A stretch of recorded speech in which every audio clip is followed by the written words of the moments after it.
Good afternoon साथियों, स्वागत है आप सभी मित्रों का वाईसीटी के ऑफिशियल प्लेटफॉर्म पर। कैसे हैं आप सभी लोग? आशा करता हूं आप सभी लोग अच्छे होंगे और अपनी तैयारी बढ़िया तरीके से, शानदार तरीके से, सतत रूप से कर रहे होंगे। दोस्तों, हम लोग इकोनॉमिक्स में मनी एंड बैंकिंग के बारे में डिस्कशन करने का स्टार्ट किया था और उसमें हम लोगों ने लगभग 40 के आसपास कुछ क्वेश्चंस डिस्कस कर लिए थे और हम उसी श्रृंखला को आज हम आगे बढ़ाएंगे और आप सभी लोग अपने समस्त मित्रों तक ये जो सेशन है, इस तरीके के जो सेशन होते हैं जो आपको फ्रीली अवेलेबल होते हैं, उनको शेयर किया करिए ताकि आपके सभी मित्र बेनिफिट पा सकें।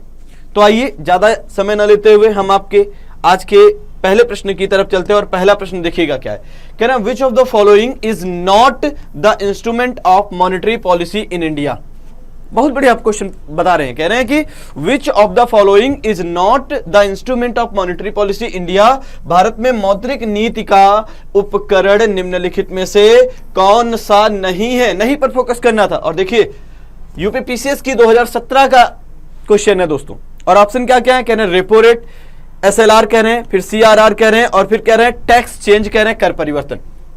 तो अगर हम आंसर्स के बारे में बातचीत करें तो आप क्वेश्चन पूछा है कि मौद्रिक नीति का उपकरण कौन सा नहीं है, तो हमको बताइए पहले मॉनेटरी पॉलिसी होती क्या है।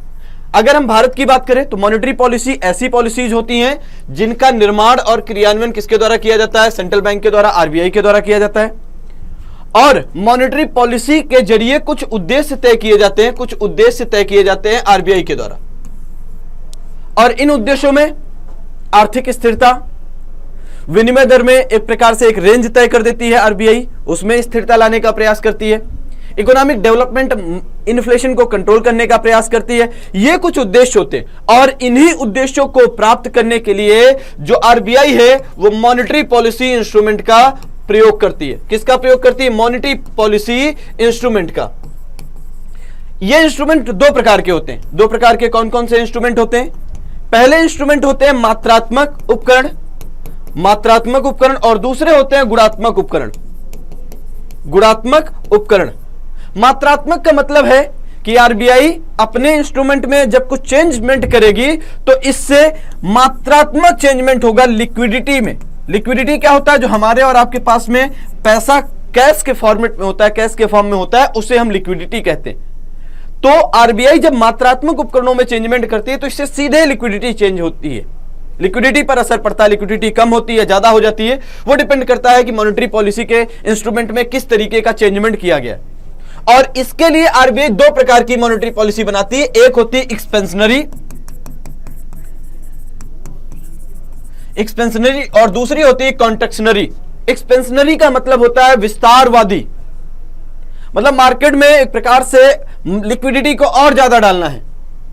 और जब कॉन्ट्रैक्शनरी की बात करेगी तो कॉन्ट्रैक्शनरी का मतलब होता है मार्केट से मनी सप्लाई को सोखना है, लिक्विडिटी को कम करना है। दो प्रकार की बेसिकली बातचीत होती है मॉनेटरी पॉलिसीज की, आरबीआई की। तो निम्नलिखित में से कौन सा मौद्रिक नीति का उपकरण नहीं है? अगर हम बातचीत करें तो दिए गए ऑप्शंस में ऑप्शन नंबर जो डी है वो सही होगा। टैक्स परिवर्तन, टैक्स में चेंजमेंट करने का जो अधिकार है, ये जो राइट है, ये आरबीआई के पास नहीं है।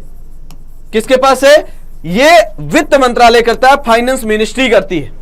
और वित्त मंत्रालय बजट के माध्यम से प्रत्येक वित्तीय वर्ष के प्रारंभ पर क्या करती है? जो वित्त मंत्रालय होता है वो 1 फरवरी को क्या कर रहा है आजकल? बजट को प्रस्तुत करता है। और बजट को प्रस्तुति करने के साथ साथ में क्या होता है? इसी में सारी चीजें, सरकार की जो राजकोषीय नीति होती है, सरकार मतलब वित्त मंत्रालय जो नीतियां बनाता है उसे राजकोषीय नीति कहते हैं। राजकोषीय नीति का क्रियान्वयन को सफल करता है। और जो कर परिवर्तन है, टैक्स चेंज है, वो फिस्कल पॉलिसी का उपकरण है, ना कि मॉनेटरी पॉलिसी का। अगर हम मॉनेटरी पॉलिसी के इंस्ट्रूमेंट के बारे में बातचीत करें आपसे, तो मॉनेटरी पॉलिसी के इंस्ट्रूमेंट होते हैं सीआरआर, एसएलआर, रेपो रेट, फिर आप कह सकते हैं कि इसके साथ साथ बैंक रेट, एक्सेट्रा। अब देखिए, यह मात्रात्मक उपकरण है। और सीआरआर कैश रिजर्व रेशियो, नगद आरक्षित अनुपात क्या होता है? या किसी वाणिज्यिक बैंक की कुल जमा का वह हिस्सा होता है जिसे आरबीआई के पास सुरक्षित रखना होता है, जिसके ऊपर आरबीआई कोई ब्याज पे नहीं करती, ब्याज अदा नहीं करती है बैंकों को। जैसे आप सेविंग अकाउंट खोलते हैं बैंक में, या करंट अकाउंट खोलते हैं, या फिक्स डिपॉजिट करते हैं, तो ऐसी स्थिति में क्या होता है? बैंक आपको कुछ बेनिफिट स्वरूप में प्रदान करती है। जैसे आपने सेविंग अकाउंट खोला तो सेविंग अकाउंट पर जो इंटरेस्ट रेट चल रहा होगा वो आपको प्रोवाइड करेगी कॉमर्शियल बैंक। लेकिन जो सीआरआर के रूप में पैसा वाणिज्यिक बैंक के रखती है आरबीआई के पास में, उस पर कोई इंटरेस्ट रेट नहीं दिया जाता आरबीआई के द्वारा। ना ही आरबीआई इस कोष में रखे गए धन का उपयोग अपने कार्यों के संचालन के लिए करती है। मतलब बिल्कुल अलग। जैसे अगर हम कहें किसी बैंक की, मान लीजिए कोई एग्जांपल देते हैं, पीएनबी के पास जो कुल जमा है वो 100 रुपए है, तो 100 रुपए का एक हिस्सा सीआरआर के रूप में रखना होता है और मॉनेटरी पॉलिसी तय किया जाता है कि सीआरआर की दर क्या होती है, 4%, 5%, जो भी। मतलब अब ये करंट का क्वेश्चन है, जब एग्जाम देने जाना हो तो देख के जाइएगा इसका सीआरआर का रेशियो क्या चल रहा है, ठीक है। इसी तरीके से एसएलआर क्या होता है, यह भी एक प्रकार से आप कह सकते हैं कि आरक्षित मुद्रा ही होती है, आरक्षित धन ही होता है। लेकिन इसे किसी बैंक को, किसी वाणिज्यिक बैंक को अपने पास ही आरक्षित रखना होता है, अपने पास ही सुरक्षित रखना होता है, रिजर्व के रूप में रखना होता है। यह बेसिकली कहा जाता है गवर्नमेंट सिक्योरिटीज के फॉर्म में, ट्रेजरी बिल्स के फॉर्म में, गोल्ड के फॉर्म में होता है। मतलब मैक्सिमम जो एसएलआर के रूप में कोई वाणिज्यिक बैंक अपने पास आरक्षित रखेगा पैसा, जिसका उपयोग दिन प्रतिदिन के ट्रांजैक्शन में नहीं कर सकती है, वो गवर्नमेंट सिक्योरिटी, ट्रेजरी बिल, सोने के रूप में होता है। और रेपो रेट ऐसी दर होती है जिस पर अल्पकाल के लिए वाणिज्यिक बैंकें आरबीआई से उधार लेती है। उधार लेने की जो दर होती है, किससे उधार लेती है? अब बैंकों का बैंक आरबीआई है, मैं आपको बता चुका हूं। तो बैंकों के पास जब नकदी की समस्या आएगी तो किसके पास जाएंगी? आरबीआई के पास। और अल्पकाल के लिए जब पैसा उधार लेंगी तो जो इंटरेस्ट रेट पे करना होता है उसे रेपो रेट बोलते हैं। और इसी तरीके से बैंक रेट क्या होता है? ये दीर्घकाल के लिए जब वाणिज्यिक बैंक आरबीआई से उधार लेती तो जो दर चार्ज होती है उसे हम क्या बोलते हैं? बैंक रेट बोलते हैं। बताइए समझ में आया कि नहीं पहला क्वेश्चन आज का? चलिए, तो क्वेश्चन नंबर 44 का आंसर क्या है? टैक्स चेंज निम्नलिखित में से मॉनेटरी पॉलिसी का इंस्ट्रूमेंट नहीं है। क्लियर हो गया? चलिए आगे चलते हैं। नेक्स्ट क्वेश्चन देखिए, क्वेश्चन नंबर 45 देखिए, बिल्कुल आसान सा क्वेश्चन है। कह रहे हैं कि financial year of reserve bank of India till August 2018 was. कह रहे अगस्त 2018 तक भारतीय रिजर्व बैंक का वित्तीय वर्ष रहा है। वित्तीय वर्ष रहा है, क्या पूछ रहे हैं? देखिए 2017 में क्वेश्चन पूछा गया यूपीपीसीएस के एग्जाम में, एसीएफ वाला। ऑप्शन देखिए, जनवरी दिसंबर। अरे भैया ये केवल स्थापना के 1935 से 1940 के बीच में ये एक प्रकार से आप कह सकते हैं कि फाइनेंशियल ईयर रहा है आरबीआई का। उसके बाद फिर चेंज कर दिया, और चेंज करने के बाद कितना किया? चेंज करने के बाद में जुलाई जून कर दिया। 1940 में चेंजमेंट हुआ था फाइनेंशियल ईयर आरबीआई के, और इसको कितना किया? जुलाई जून कर दिया। और वर्तमान समय में क्या है? वर्तमान समय में जैसे वित्त मंत्रालय का वित्तीय वर्ष होता है वैसे ही हो गया है आरबीआई का। तो करंट टाइम में, वर्तमान समय में जो वित्त वर्ष है किसका? आरबीआई का, वह है 1 अप्रैल से लेकर 31 मार्च, 1 अप्रैल से लेकर 31 मार्च के बीच का है। समझते चलिएगा। और इसके पहले क्या था? अगर इसके पहले की बातचीत करें तो इसके पहले क्या था? इसके पहले था भैया जुलाई जून, 1 जुलाई से लेकर 31 जून। किसको नहीं कंफर्म हुआ? चलिए बहुत अच्छी बात है, आगे चलते हैं। नेक्स्ट क्वेश्चन, क्वेश्चन नंबर 46 देखिएगा क्या है। बहुत बढ़िया प्रश्न है। देखिए क्या कह रहे हैं? कह रहे हैं कि as per dates of Swiss bank how much amount has Indian deposited in Swiss bank. Swiss national bank के आंकड़े के अनुसार 2017 में भारतीयों ने स्विस बैंक में कितनी जमा रकम की है? कह रहे 5,000 करोड़ रुपए। फिर क्या कह रहे हैं? फिर कह रहे हैं 6,000 करोड़ रुपए। फिर क्या कह रहे हैं? फिर कह रहे हैं आपका 7,000 करोड़ रुपए, और फिर कह रहे हैं 8,000 करोड़। बिल्कुल फैक्चुअल क्वेश्चन था। उस समय का जो डाटा आया था स्विस बैंक के अनुसार, उसने कहा था कि भैया जो भारतीय नागरिक हैं उनके द्वारा डिपॉजिट किया गया जो धन है हमारे पास में, वो लगभग 7,000 करोड़ है। लेकिन अगर ओवरऑल बात करें भारत में ब्लैक मनी की, अब ब्लैक मनी क्या होती है? ब्लैक मनी की अगर बातचीत करें तो ब्लैक मनी क्या होती है? एकदम साधारण सा क्वेश्चन। क्या ब्लैक करेंसी का कलर काला होता है जैसे आपकी बोर्ड की स्क्रीन काली है? ब्लैक मनी का अर्थ होता है दोस्तों जिस पर टैक्स पे नहीं किया जाता है, जिस पर इनकम सृजित की जा रही होती है, उस सोर्स को बताया नहीं जाता है, ओपन नहीं किया जाता है। मतलब एक प्रकार से आप कह सकते हैं गैर कानूनी ढंग से कमाया गया धन, गैर कानूनी ढंग से कमाया गया धन, गैर कानूनी। आपने ना ही टैक्स पे किया, ना ही आपने क्या किया है, ना ही अपनी इनकम के सोर्स को बताया है। तो अब ये भारत में रहेगी तो संकट बन जाएगा। तो इस संकट से निपटने के लिए लोग क्या करते हैं, इस संकट से निपटने के लिए लोग क्या करते हैं, इसको विदेशी बैंकों में जमा कर देते हैं, और जो भारत के लिए बहुत बड़ा नुकसान करती है। अगर हम करंट की बातचीत करें, कुल बैंकों में लगभग 300 लाख करोड़ रुपया, मतलब जितनी इंडियन इकोनॉमी का धीरे धीरे साइज हो रहा है, उतनी ही बड़ी रकम ब्लैक मनी के रूप में विदेशों में जमा है भारतीयों की। आप समझिए, छोटी रकम नहीं है भैया, बहुत बड़ी रकम है। इसीलिए इसको समानांतर अर्थव्यवस्था, जो ब्लैक मनी पर आधारित इकोनॉमी होती है, उसे हम समानांतर अर्थव्यवस्था के नाम से जानते हैं। क्यों? क्योंकि साइज में लगभग समान है।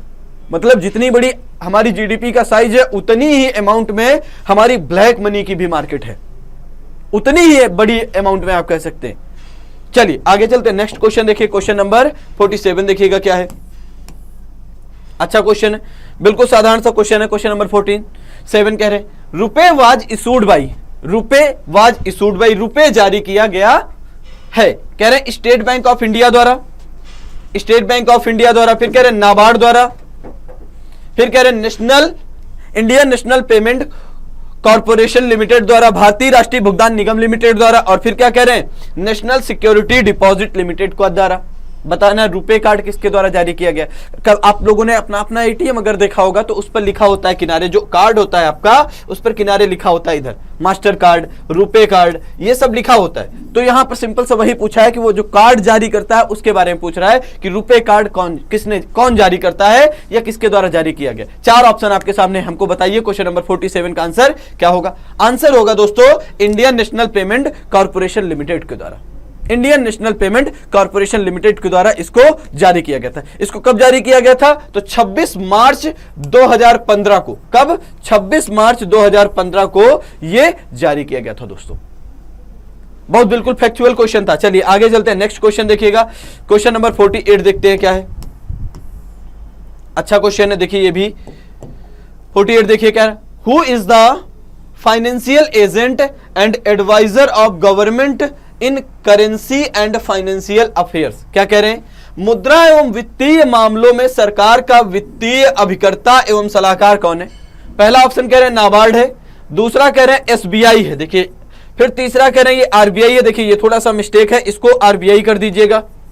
क्वेश्चन नंबर 48 आरबीआई इसमें रहेगा, ठीक है। अंग्रेजी हिंदी में दोनों में समानता लाइए, और फिर कह रहे उपरोक्त में से कोई नहीं। अब आपको पता है, मैंने पहले ही बताया है इसी चैप्टर में, मनी बैंकिंग में ही मैंने आपको बताया कि भैया मॉनेटरी अथॉरिटी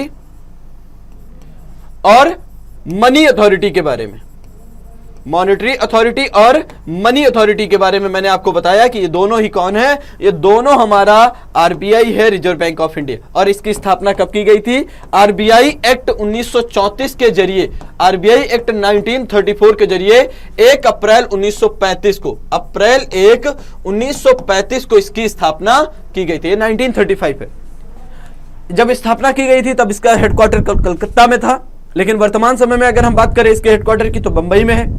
और नाबार्ड के बारे में आपको पता है, इसकी स्थापना 1982 में 1982 में की गई थी, ठीक है। किसके सलाह पर की गई था, किस समिति के सुझाव पर किया गया था, तो शिव रामन समिति के सुझाव पर की गई थी, शिव रामन समिति की सुझाव पर की गई थी 1982 में। यह कृषि एवं ग्रामीण विकास के लिए, कृषि एवं ग्रामीण विकास के लिए वित्त प्रदान करने वाला सबसे बड़ा आप कह सकते हैं कि संस्थान है, कृषि एवं ग्रामीण विकास के लिए। और एसबीआई के बारे में आपको पता है, इसकी स्थापना किसके स्थान पर हुई थी, इंपीरियल बैंक ऑफ इंडिया की। 1955 में क्या किया गया था, 1955 में इसका नेशनलाइजेशन किया गया था, राष्ट्रीयकरण किया गया था, ठीक है। चलिए आगे चलते हैं, नेक्स्ट क्वेश्चन, क्वेश्चन नंबर 49 देखिएगा क्या है। बढ़िया क्वेश्चन है 49। क्या कह रहे हैं, Indian rupee made fully convertible into current account in. कह रहे हैं कि भारतीय रुपए को चालू खाते में पूर्ण परिवर्तनीय बनाया गया। चलिए हम थोड़ी सी बात करते हैं बैलेंस ऑफ पेमेंट की, क्योंकि चालू खाता और पूंजी खाते के बारे में बातचीत होता है। तो देखिए बैलेंस ऑफ पेमेंट, भुगतान संतुलन के बारे में अगर हम बातचीत करें तो यह एक ऐसा खाता होता है जिसमें किसी एक देश का शेष विश्व के देशों के साथ जो एक वित्तीय वर्ष में जो ट्रांजैक्शन किया जाता है, जो व्यापार किया जाता है, जो लेन देन किया जाता है, उसके बारे में एंट्री करते हैं। और इसके रिस्पेक्ट में हम बेसिकली बैलेंस ऑफ पेमेंट को 2 हिस्सों में बांटते हैं। एक करेंट अकाउंट वाला हिस्सा होता है और एक होता है कैपिटल अकाउंट वाला हिस्सा होता है। करंट अकाउंट यही पूछ रहे हैं करंट अकाउंट के बारे में कि करंट अकाउंट को भारतीय रुपए को चालू खाते में पूर्ण परिवर्तनीय कब बनाया गया था। और क्वेश्चन है 2017 का, बहुत पहले बना दिया गया था। बहुत पहले का मतलब 1994 में ही बना दिया गया था। और बेसिकली अगर हम बातचीत करें, इसमें जो ट्रेड होता है, इसमें वस्तुओं और सेवाओं का ट्रेड होता है। जो वस्तुओं का ट्रेड होता है, जिसे हम देख सकते हैं, जो वस्तुओं का व्यापार होता है, उसे हम बैलेंस ऑफ ट्रेड भी कह सकते हैं, या कहते हैं बैलेंस ऑफ ट्रेड कहते हैं। और वस्तु सेवाएं कैसी होती हैं? सेवाएं अदृश्य होती हैं। सेवाएं अदृश्य होती हैं तो बैलेंस ऑफ ट्रेड में सेवाओं को सम्मिलित नहीं करते। जबकि कैपिटल अकाउंट कन्वर्टिबिलिटी को लेकर, पूंजी खाते की कन्वर्टिबिलिटी को लेकर एसएस तारापोरे की अध्यक्षता में 2 बार, एसएस तारापोर की अध्यक्षता में 2 बार समिति बनाई गई। और दोनों बार समिति ने, एसएस तारापोर साहब ने यह सलाह दी है भारत सरकार को, आपको कैपिटल अकाउंट पर भी कन्वर्टिबल हो जाना चाहिए दोस्तों। लेकिन अभी तक हम कैपिटल अकाउंट में कन्वर्टिबल नहीं हुए, बल्कि हम क्या है, चालू खाते में पूर्ण परिवर्तनीय हो चुके हैं 1994 से, 1994 से। चलिए आगे चलते हैं। नेक्स्ट क्वेश्चन, क्वेश्चन नंबर देखिएगा क्या है अगला, क्वेश्चन नंबर 50 देखिएगा। 50 नंबर क्या है? 50 नंबर कह रहे the more volatile part of organised money market in India is, क्या कह रहे हैं? The more volatile part of organised money market in India is, Bharat में संगठित मुद्रा बाजार का अधिक अस्थिर भाग है। और मनी मार्केट आपको पता है, कल ही बताया था, मनी मार्केट, इसमें अल्पकालीन ऋण का प्रबंधन किया जाता है। अल्पकालीन, और अल्पकालीन का मतलब मैंने बताया था कि 364 दिन के ऋण से संबंधित होता है। 364 दिन, मात्र 364 डेज के लिए क्या होता है, इसमें बेसिकली बातचीत की जाती है मुद्रा बाजार में। और जब दीर्घकाल के लिए ऋण लेना देना होता है तो उसे पूंजी, क्या कहते हैं, कैपिटल अकाउंट के नाम से, पूंजी बाजार के नाम से, कैपिटल मार्केट के नाम से जानते, कैपिटल मार्केट के नाम से जानते, पूंजी बाजार के नाम से जानते। और कह रहे हैं कि निम्नलिखित में से कौन संगठित मुद्रा बाजार का सबसे अत्यधिक अस्थिर भाग है? वोलेटाइल पार्ट, कह रहे गवर्नमेंट सिक्योरिटीज मार्केट। अब भैया गवर्नमेंट सिक्योरिटीज मार्केट। दूसरा ऑप्शन क्या कह रहे हैं? व्यापारिक बिल बाजार, फिर कह रहे याचना मुद्रा बाजार, और फिर कह रहे जमा प्रमाण पत्र। चारों को समझ लीजिए, फिर हम आपको इसका और अच्छी तरीके से आंसर बताते हैं। अगर हम बातचीत करें सरकारी प्रतिभूति बाजार की, गवर्नमेंट सिक्योरिटीज की, देखिए गवर्नमेंट सिक्योरिटी जब इशू की जाती हैं तो ये इशू की गई है। इशू किसके द्वारा की जाती है? सरकार आदेश करती है और आरबीआई इसको मार्केट में बेचती है। मार्केट में बेचने का मतलब होता है ये कॉमर्शियल बैंक के साथ में डील करती है, कॉमर्शियल बैंक के साथ में डील करती है। और डिपेंड करता है, सरकार बेसिकली आरबीआई से क्यों कहती है कि भैया आप गवर्नमेंट सिक्योरिटी इशू करिए, क्योंकि सरकार का जब घाटा ज्यादा होता है, डेफिसिट ज्यादा होता है, उसके इनकम के सोर्स कम होते हैं, तब वह कहती है कि अन्य सोर्सों से पैसा कहीं से ले लिया जाए। तो उधार लेने की एक प्रक्रिया आप यह कह सकते हैं। ऐसी स्थिति में जो गवर्नमेंट सिक्योरिटी होती है, सरकारी प्रतिभूति जो होती है, गवर्नमेंट सिक्योरिटी जो होती है, उस पर टाइम भी लिखा होता है कि भैया इसका मैच्योरिटी पीरियड लिखा है 5 वर्ष। मान लीजिए कीमत लिखी होती 100 रुपए, सपोज करिए गवर्नमेंट सिक्योरिटी, एक गवर्नमेंट सिक्योरिटीज की कीमत है, और इस पर टाइम लिखा होता है कब इशू की जा रही है और कब मैच्योर होगा, कि 5 वर्ष के बाद ये मैच्योर होंगी और सरकार आपसे क्या करेगी, वापस बाई बैक कर लेगी, पुनः खरीद लेगी। तो यह टाइम फिक्स्ड होती है, मतलब ये वोलेटाइल नहीं है, मार्केट में अस्थिरता नहीं लाती। एक बार छोड़ दी गई तो 5 साल के लिए छुट्टी हो गई। दूसरी स्थिति में व्यापारिक बिल बाजार, व्यापारिक बिल बाजार भी मनी मार्केट का इंस्ट्रूमेंट होते हैं। और मनी मार्केट का इंस्ट्रूमेंट होने के साथ साथ ये भी ध्यान दीजिएगा, ये जो होते हैं बड़े कॉर्पोरेट घराने इशू करते हैं। कॉर्पोरेट घरानों को जो पैसे की आवश्यकता होती है, उत्पादन की प्रक्रिया को संचालित करना होता है, तो इसको इशू किया जाता है। और यह भी निश्चित समय के लिए इशू किए जाते हैं। ये नहीं कि आज इशू किए गए हैं और कल फिर बाई बैक कर ली जाए। जितना समय लिखा होगा तभी इन पर क्या होगा, तभी इनको बाई बैक किया जाएगा। और चौथा क्या है, डिपॉजिट सर्टिफिकेट, जमा प्रमाण पत्र। यह बेसिकली कॉमर्शियल जो बैंक्स होती हैं वो अपने खर्चे को पूरा करने के लिए, मतलब कभी लिक्विडिटी का क्राइसिस हो जाए, और ऐसी स्थिति में क्या होते हैं, बैंक्स जो होते हैं वो जमा प्रमाण पत्र इशू करते हैं। इस पर भी टाइम बाउंडेशन होता है। लेकिन याचना मुद्रा बाजार ऐसा नहीं होता है। और याचना मुद्रा बाजार के बारे में, सॉलिसिटिंग मनी मार्केट के बारे में अगर हम बातचीत करें तो ये सिक्योरिटी इशूअर जो होता है वो चेंज कर सकता है। मतलब इस प्रतिभूति को जो इशू करेगा वो चेंज कर सकता है, मतलब एक प्रकार से टर्म्स चेंज कर सकता है, टाइम चेंज कर सकता है, सब कुछ, कंडीशन भी चेंज कर सकता है। तो इसमें क्या होता है, या आप कह सकते हैं कि यह वोलेटाइल मार्केट है। कैसा मार्केट है? वोलेटाइल मार्केट है। चलिए अगला चलते हैं, नेक्स्ट क्वेश्चन देखिए, क्वेश्चन नंबर 51 पर चलते हैं। क्वेश्चन नंबर 51 देखिएगा, क्या है, आसान है। When did the prevention of money laundering act introduce in India? Introduce कब किया गया था? वास्तविकता में हम बताएं तो ये जो है प्रिवेंशन ऑफ मनी लॉन्ड्रिंग जो एक्ट है, prevention of money laundering act के बारे में अगर हम बातचीत करें तो ये 2002 में संसद के समक्ष प्रस्तुत किया जाता है, लेकिन वास्तविकता में भारत में जो एक प्रकार से पारित होता है वो 2007 में होता है, और इसके बाद 2007 में 2009 में इसमें परिवर्तन किए गए हैं ताकि क्या हो सके, मनी लॉन्ड्रिंग। मनी लॉन्ड्रिंग क्या होता है, अच्छा ये भी बताइए। अच्छा, मनी लॉन्ड्रिंग एक ऐसी प्रक्रिया होती है जिसमें मुद्रा की बहुत बड़ी मात्रा को एक प्रकार से कन्वर्ट किया जाता है। अब कन्वर्ट मतलब या तो आप ये कह सकते हैं कि यह भेजा जाता है विदेशों में।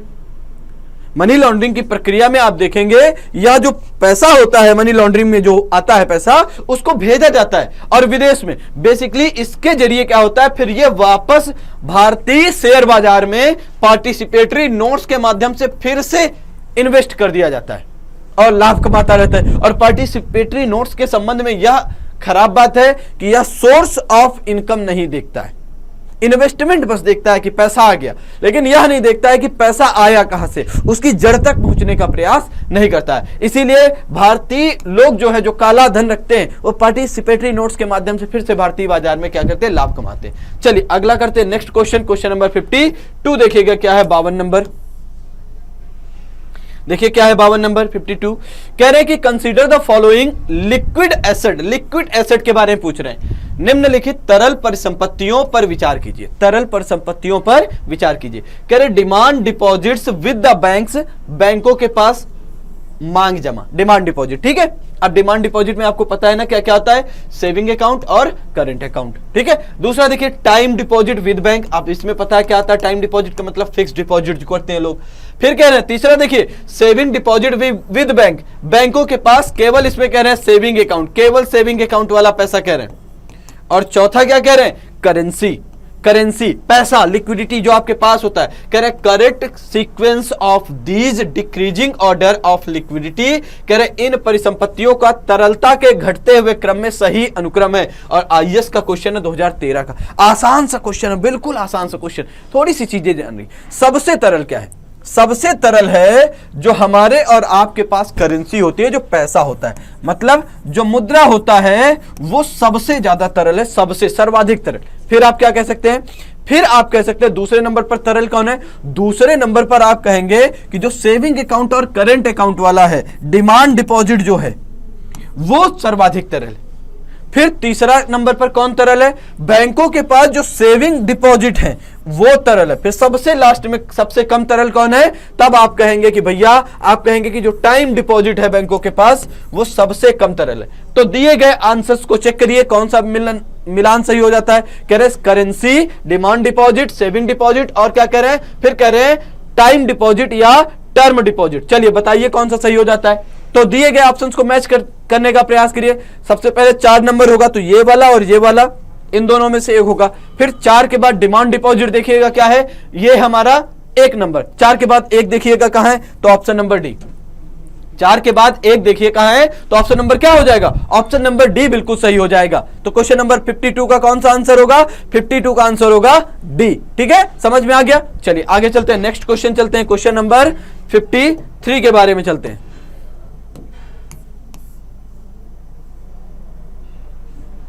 बड़ा क्वेश्चन है, चलिए हम पढ़ लेते हैं पहले फिर आगे। Which of the following measures would result in an increase in the money supply in the economy. निम्नलिखित उपायों में से किसके या किनके परिणाम स्वरूप अर्थव्यवस्था में मुद्रा आपूर्ति में वृद्धि होगी। कह रहे मनी सप्लाई कैसे बढ़ेगी, ठीक है। कह रहे purchase of government security from the public. कह रहे purchase of government security from the public. अब समझिए, पहला चीज समझिए, मनी सप्लाई, गवर्नमेंट सिक्योरिटी। एक मिनट रुकिएगा, इसको थोड़ा सा मैं ये करके, 1 मिनट रुकिएगा, बस कुछ नहीं हुआ ये। हाँ, कह रहे हैं सुनिए, purchase of government security from the public, जब गवर्नमेंट सिक्योरिटीज को पब्लिक से वापस खरीदा जाएगा, तो पब्लिक से जब वापस खरीदा जाएगा तो मुद्रा मार्केट में आएगी कि नहीं, लोगों को पैसा दिया जाएगा वापस। तो मतलब पहला वाला बिल्कुल सही है, एक नंबर लिख लीजिएगा, ये वाला सही है, जिसके द्वारा पैसा बढ़ता है, लिक्विडिटी की पूछ रहे ना, परिणाम स्वरूप अर्थव्यवस्था में मुद्रा आपूर्ति वृद्धि होगी। तो जब सरकार सरकारी प्रतिभूतियों को वापस क्रय करेगी तो ऐसी स्थिति में लोगों को पैसा देगी, तो मनी सप्लाई बढ़ गई। पहला वाला सही। दूसरा देखिएगा क्या है, केंद्रीय बैंकों द्वारा लोगों से सरकारी प्रतिभूतियों का क्रय। और दूसरा देखिए, deposit of currency in commercial bank by the public, लोगों द्वारा वाणिज्यिक बैंकों में जमा की गई करेंसी, लोगों द्वारा वाणिज्यिक बैंकों में जमा की गई करेंसी। अब इस पर देखिए, अब ये वाला देखिए, जमा की गई मतलब फिक्स डिपॉजिट भी हो सकता है। अब फिक्स डिपॉजिट का मतलब लोग तुड़वाना नहीं चाहते, मतलब बहुत आसान स्थिति में लोग नहीं तुड़वाना चाहते हैं, वो सोचते हैं इधर उधर से काम चल जाए, क्योंकि जब 6 साल 7 साल के लिए पैसा फिक्स किया जाता है तो लोग यही सोचते हैं कि समय अवधि पूरी होने के बाद ही वो पैसा टूटे। तो 2 होल्ड करके रखिएगा, 2 होल्ड करके रखिएगा। तीसरा देखिए, borrowing by the government from the central bank, कह रहे सरकार द्वारा केंद्रीय बैंक से लिया गया ऋण। अब भैया केंद्रीय बैंक से सरकार जब ऋण लेगी तो अपने अकाउंट में नहीं रखेगी, जनता के लिए खर्च करेगी। जनता के लिए जब खर्च करेगी तो मतलब यह भी मनी सप्लाई को बढ़ाएगा। तो 3 नंबर भी बिल्कुल सही है। अगला देखिएगा क्या है, कह रहे हैं sales of government security, government security को बेचना। भैया गवर्नमेंट सिक्योरिटी को जब बेचेगी आरबीआई तो मार्केट से मनी सप्लाई कम होगी, मुद्रा आपूर्ति कम होगी। तो चौथा वाला गलत है।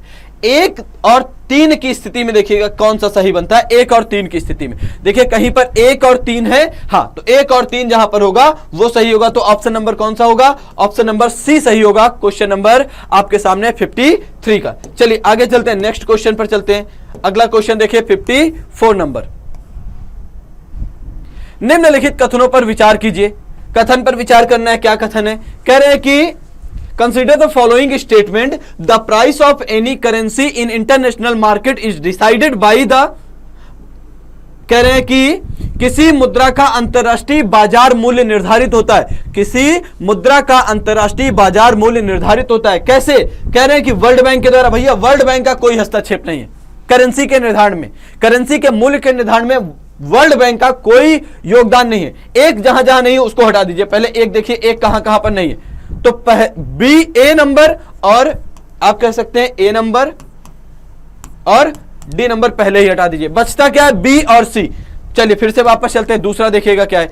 दूसरा कह रहे हैं demand for goods and service provided by the country concern, कह रहे संबंधित देश द्वारा प्रदत्त वस्तुओं और सेवाओं की कितनी मांग है से निर्धारित होता है। इसकी है ये जो है वो एक प्रकार से आप कह सकते हैं कि डोमेस्टिक करेंसी की कीमत को निर्धारित करने का एक उपकरण हो सकता है, एक उपकरण हो सकता है। अगला देखते हैं क्या, अगला क्या कह रहे हैं। अगला देखिए, stability of government of the concerned country, कह रहे संबंधित देश की सरकार की स्थिरता से निर्धारित। हाँ, इसमें बहुत योगदान है। जितना ज्यादा वोलेटाइल गवर्नमेंट होगी, देखिए कहने का मतलब समझिए, अगर मैं आपको एक थ्योरी बताऊं कि जो प्राइस होता है किसी भी वस्तु की बात करें, पहले यहां पर पैसे रुपए की बात नहीं, मैं सिंपल सा आपसे कह रहा हूं कि प्राइस किसी भी वस्तु का उसकी डिमांड और सप्लाई से निर्धारित होता है। सामान्य स्थिति, किसी भी वस्तु और सेवा की जो कीमत होती है उसकी डिमांड और सप्लाई से निर्धारित होती है। तो ऐसी स्थिति में ध्यान दीजिएगा, जो मुद्रा होगी, जो मनी होगी, जो पैसा होगा, रुपया होगा,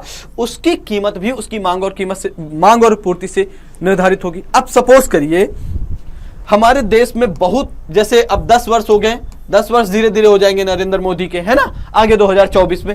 तो मोदी साहब ने 10 वर्ष पूरे कर लिए। किसमें? अपनी गवर्नमेंट, एक सरकार ने 10 वर्ष का कार्यकाल एक प्रकार से बहुमत के साथ पूर्ण किया। ऐसी स्थिति में आप देखेंगे कि सरकार जो है विदेशी निवेश को आकर्षित करने में सफल हुई, और भारत में जितना ज्यादा विदेशी निवेश आएगा, जितना ज्यादा फॉरेन करेंसी का इनफ्लो होगा, रुपया उतना ही मजबूत होता है। मतलब एक प्रकार से जैसे सपोज करिए डिमांड के अनुसार सप्लाई हो जाए, डिमांड के अनुसार सप्लाई हो जाए, तो ऐसी स्थिति में क्या होता है कि प्राइसेस बहुत अच्छे रहते हैं, बहुत तेजी से नहीं बढ़ते। लेकिन अगर सपोज करिए कि डिमांड ज्यादा है सप्लाई कम है, तब प्राइसेस जो है वो बढ़ जाते हैं। डिमांड ज्यादा है सप्लाई कम, तो प्राइसेस बढ़ जाएंगे वस्तुओं की। वैसी स्थिति होती अगर सरकार में अस्थिरता होती है तो विदेशी निवेश को आकर्षित करने में विफल हो जाती। अगला क्या कह रहे हैं, अगला देखिए चौथा, economic potential of the country. अब भारत का इकोनॉमिक पोटेंशियल बहुत है, और सही बात बताएं तो साउथ अफ्रीका जो है अफ्रीकन कॉन्टिनेंट है, अफ्रीकी महाद्वीप है, वहां के देशों का भी डेवलपमेंट जो एक प्रकार से पोटेंशियल है, इकोनॉमिक डेवलपमेंट पोटेंशियल है, वो बहुत है। तो यह भी महत्वपूर्ण नहीं रखता है। महत्वपूर्ण क्या होता है, 2 और 3, तो ऐसी स्थिति में बी ऑप्शन बन जाएगा, बी ऑप्शन सही हो जाएगा। चलिए अगला चलते हैं, नेक्स्ट क्वेश्चन देखिएगा क्या है, क्वेश्चन नंबर 55 देखिए, 55 नंबर। यह भी देखिए 55 नंबर क्या है, निम्नलिखित कथनों पर विचार करिए। Consider the following statement. कह रहे full convertibility of the rupee में मीन, कह रहे रुपए की पूर्ण परिवर्तनीयता का अर्थ होता है, क्या कह रहे हैं, रुपए की पूर्ण परिवर्तनीयता का अर्थ होता है, क्या अर्थ होता है, कह रहे it is free float with other international currency. कह रहे हैं कि अन्य अंतरराष्ट्रीय मुद्राओं के साथ इसका मुक्त प्रवाह होता है। फिर कह रहे हैं it's direct exchange will with any other international currency at any prescribed place inside and outside of the country. कह रहे देश के भीतर और बाहर किसी निर्धारित स्थान पर अन्य अंतरराष्ट्रीय मुद्रा के साथ इसका सीधा आदान प्रदान होता है। और फिर कह रहे हैं तीसरा, it acts just like any other international currency, इसके द्वारा किसी अन्य अंतरराष्ट्रीय मुद्रा की ही भांति कार्य करना। कह रहे निम्नलिखित में से कौन सा कथन सही है, 55 नंबर में कौन सा कथन सही है पूछ रहे। देखिए कहने का मतलब है जब फुल्ली कन्वर्टिबल करेंसी हो जाती है, मतलब करंट अकाउंट और कैपिटल अकाउंट दोनों खातों पर, बैलेंस ऑफ पेमेंट के दोनों खातों पर अगर किसी देश की मुद्रा कन्वर्टिबल हो जाती है, तो ऐसी स्थिति में आप यह कह सकते हैं, ऐसी स्थिति में आप यह कह सकते हैं कि भैया it is free float with other international currency. यह बिल्कुल सही है। मतलब क्या है, मतलब अन्य अंतरराष्ट्रीय मुद्राओं के साथ इसका मुक्त प्रवाह होगा। और दूसरा भी कह रहे देश के भीतर और बाहर किसी निर्धारित स्थान पर अंतरराष्ट्रीय मुद्रा के साथ इसका सीधा आदान प्रदान हो जाता है। निर्धारित स्थान होते हैं, एक्सचेंज सेंटर खुले होते हैं, आप रुपया लेके जाइए आपको डॉलर मिल जाएगा, आप डॉलर लेके जाइए आपको रुपया मिल जाएगा, आप यूरो लेकर जाइए डॉलर मिल जाएगा, डॉलर लेके जाइए येन मिल जाएगा, मतलब इंटरनेशनल करेंसी आपको मिल जाएंगी निर्धारित स्थानों पर। लेकिन ये वाला जो it acts just like any other international currency, इसके द्वारा किसी अन्य अंतरराष्ट्रीय मुद्रा की भांति कार्य। अब भैया अब भारत के अंदर आप किसी गांव में जाइए, गांव का मतलब क्या है, आप चले जाइए कहीं उत्तर प्रदेश के किसी गांव में और चले जाइए डॉलर लेके, डॉलर खूब ढेर सारा डॉलर लेके जाइए। ऐसी स्थिति में क्या दुकानदार के पास जब आप जाएंगे तो दुकानदार आपसे डॉलर में सामान दे देगा? नहीं भैया। तो तीसरा वाला जो है वो गलत हो जाता है और करेक्ट बताना था, तो 1 और 2 सही है, तो दिए गए ऑप्शंस में 55 नंबर का ए ऑप्शन बिल्कुल सही हो जाएगा। चलिए अगला देखिए 56 नंबर देखते हैं, 56 नंबर देखिए क्या है, ये भी देखिए, निम्नलिखित पर विचार कीजिए, निम्नलिखित पर विचार कीजिए। कह रहे हैं कि करेंसी विद द पब्लिक, कह रहे करेंसी विद द पब्लिक, जनता के पास मुद्रा। फिर कह रहे बैंकों के पास मांग जमा डिमांड डिपॉजिट, फिर कह रहे टाइम डिपॉजिट विद बैंक्स, और फिर कह रहे बैंकों के पास समय जमा। Which of these are included in broad money? Broad money में क्या क्या शामिल होता है बताइए? हमने आपको बताया था ब्रॉड मनी M3 में क्या क्या शामिल होता है, हमने नहीं बताया आपको, बताया है। अगर आपको M1 M2 M3 याद हो तो M3 को ब्रॉड मनी कहते हैं। और ब्रॉड मनी में हमने क्या कहा था, हमने कहा था M3 is equal to M1, और प्लस कहा था हमने कि जो बैंकों में आप कह सकते हैं कि जो फिक्स डिपॉजिट होता है, जो बैंकों में फिक्स डिपॉजिट होता है वो होता है। तो ऐसी स्थिति में क्या क्या शामिल होगा? ऐसी स्थिति में आप देखेंगे कि सी, ये हमारा इंडिकेट करेगा सी को, ये हमारा सी को इंडिकेट करेगा, ये किसको डीडी को इंडिकेट करेगा, और ये किसको करेगा, ये करेगा हमारा अदर डिपॉजिट को, सॉरी समय जमा लिखा हुआ है तो टर्म डिपॉजिट को। तो क्या हो जाएगा? तो ऐसी स्थिति में आंसर क्या होगा? ऐसी स्थिति में आंसर होगा आप कह सकते हैं 1 2 3, तीनों ऑप्शन सही है। चलिए अगला क्वेश्चन करते हैं, नेक्स्ट क्वेश्चन देखिएगा क्या है, अगला क्वेश्चन चलते हैं नेक्स्ट